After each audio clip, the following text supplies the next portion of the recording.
ارادہ کر لو تو اللہ پر بھروسہ رکھو، بے شک اللہ بھروسہ رکھنے والوں کو دوست رکھتا ہے۔ اگر اللہ تمہارا مددگار ہے تو تم پر کوئی غالب نہیں آ سکتا، اور اگر وہ تمہیں چھوڑ دے تو پھر کون ہے اس کے بعد تمہاری مدد کرے۔ اور مومنوں کو تو چاہیے کہ اللہ ہی پر بھروسہ رکھیں، اور کبھی نہیں ہو سکتا کہ کوئی پیغمبر خیانت کرے، اور خیانت کرنے والوں کو قیامت کے دن خیانت کی ہوئی چیز اللہ کے روبرو لا حاضر کرنی ہوگی، پھر ہر شخص کو اس کے اعمال کا پورا پورا بدلہ دیا جائے گا، اور ان کے ساتھ بے انصافی نہیں کی جائے گی۔ بھلا جو شخص اللہ کی خوشنودی کا تابع ہو وہ اس شخص کی طرح ہو سکتا ہے جو اللہ کی ناخوشی میں گرفتار ہو، اور جس کا ٹھکانہ دوزخ ہے اور وہ برا ٹھکانہ ہے۔ سب لوگوں کے اللہ کے ہاں مختلف درجے ہیں، اور اللہ ان کے سب اعمال دیکھ رہا ہے۔ اللہ نے مومنوں پر یقیناً احسان کیا ہے کہ ان میں انہی میں سے ایک پیغمبر بھیجے جو ان کو اللہ کی آیتیں پڑھ پڑھ کر سناتے اور ان کو پاک کرتے اور انہیں کتاب و حکمت کی تعلیم دیتے ہیں، اور پہلے تو یہ لوگ کھلی گمراہی میں تھے۔ بھلا یہ کیا بات ہے کہ جب احد کے دن کفار کے ہاتھ سے تم پر مصیبت واقع ہوئی، حالانکہ جنگ بدر میں اس سے دگنی مصیبت تمہارے ہاتھ سے ان پر پڑ چکی ہے، تو تم کہنے لگے کہ یہ آفت ہم پر کہاں سے آ پڑی؟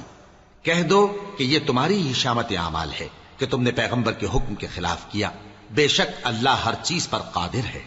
اور جو مصیبت تم پر دونوں جماعتوں کے مقابلے کے دن واقع ہوئی سو اللہ کے حکم سے واقع ہوئی، اور اس سے یہ مقصود تھا کہ اللہ مومنوں کو اچھی طرح معلوم کر لے اور منافقوں کو بھی معلوم کر لے۔ اور جب ان سے کہا گیا کہ آؤ اللہ کے رستے میں جنگ کرو یا کافروں کے حملوں کو روکو، تو کہنے لگے کہ اگر ہم کو لڑائی کی خبر ہوتی تو ہم ضرور تمہارے ساتھ رہتے۔ یہ اس دن ایمان کی نسبت کفر سے زیادہ قریب تھے، منہ سے وہ باتیں کہتے ہیں جو ان کے دل میں نہیں ہیں، اور جو کچھ یہ چھپاتے ہیں اللہ اس سے خوب واقف ہے۔ یہ خود تو جنگ سے بچ کر بیٹھ ہی رہے تھے، مگر جنہوں نے اللہ کی راہ میں جانیں قربان کر دیں اپنے ان بھائیوں کے بارے میں بھی کہتے ہیں کہ اگر ہمارا کہا مانتے تو قتل نہ ہوتے۔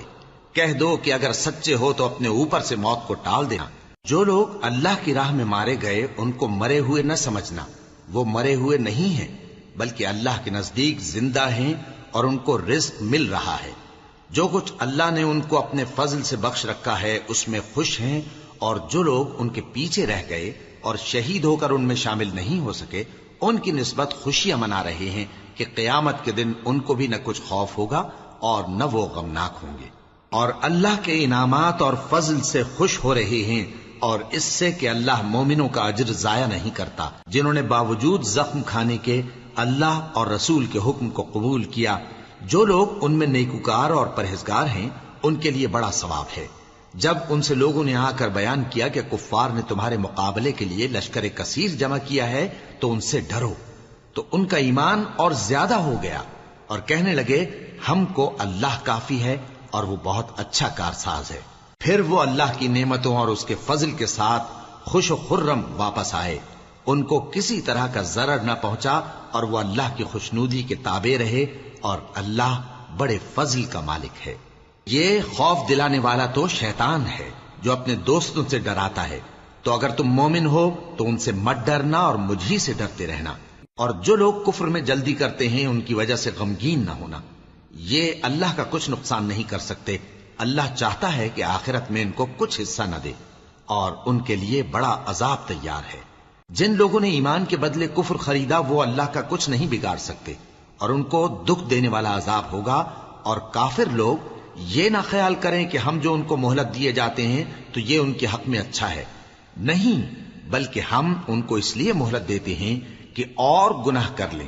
آخر کار ان کو ذلیل کرنے والا عذاب ہوگا۔ لوگوں، جب تک اللہ ناپاک کو پاک سے الگ نہ کر دے گا مومنوں کو اس حال میں جس میں تم ہو ہرگز نہیں رہنے دے گا، اور اللہ تم کو غیب کی باتوں سے بھی مطلع نہیں کرے گا۔ البتہ اللہ اپنے پیغمبروں میں سے جسے چاہتا ہے منتخب کر لیتا ہے۔ سو تم اللہ پر اور اس کے رسولوں پر ایمان رکھو، اور اگر ایمان پر قائم رہو گے اور پرہیزگاری کرو گے تو تم کو اجر عظیم ملے گا۔ جو لوگ مال میں جو اللہ نے اپنے فضل سے ان کو عطا فرمایا ہے بخل کرتے